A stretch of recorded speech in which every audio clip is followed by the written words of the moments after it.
Hey Tammy, as promised, I've got a couple of things for you to work on and see if they help your hip at all.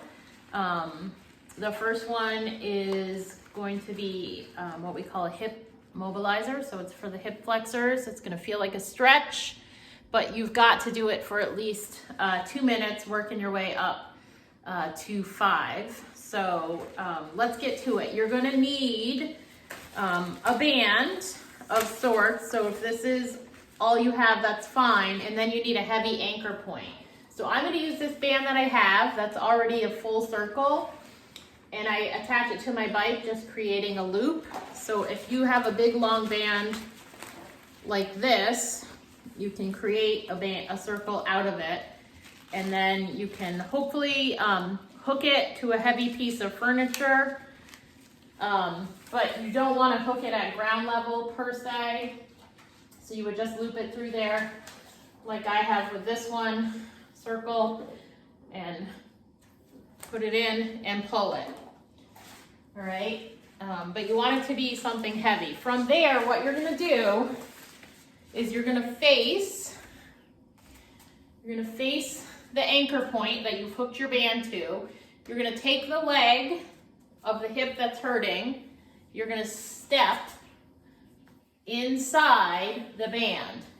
You want to position the band up high on the back of your leg, so like under your butt cheek.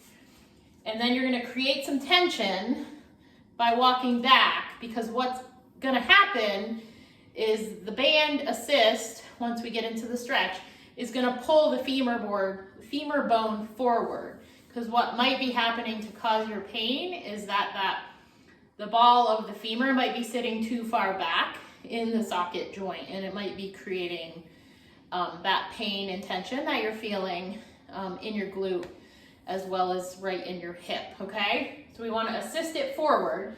So you've got it attached here, then that banded leg, you're going to step back. You want a little knee pad if you've only got a hard floor. And you're gonna kneel that leg down, okay? So now you're here, kneeling. You're gonna tuck your tailbone or your butt cheek on that side. You're gonna focus on tucking the pelvis backwards. So you're gonna feel a nice stretch here on the front of the hip.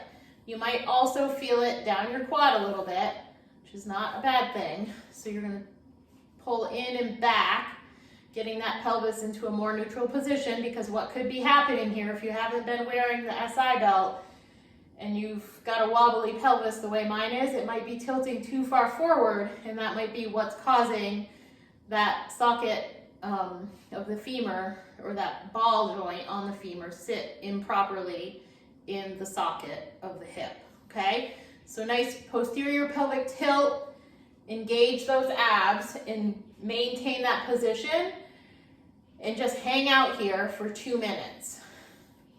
All right, you want to do that for a full 2 minutes, and then start working yourself up. Do it each day and work yourself up to 5 minutes. I know that sounds impossibly long, but I've been using this move for months now on myself, and I started at 1.5 minutes, and it seemed like an eternity, and now I can do 5 minutes no problem. Think of it as a meditation. All right, so you can do that, and you can do it on the other side too, if you want, but definitely do it on the impacted side, okay? So that's move number 1. I'm gonna do another video for what you're gonna do after that.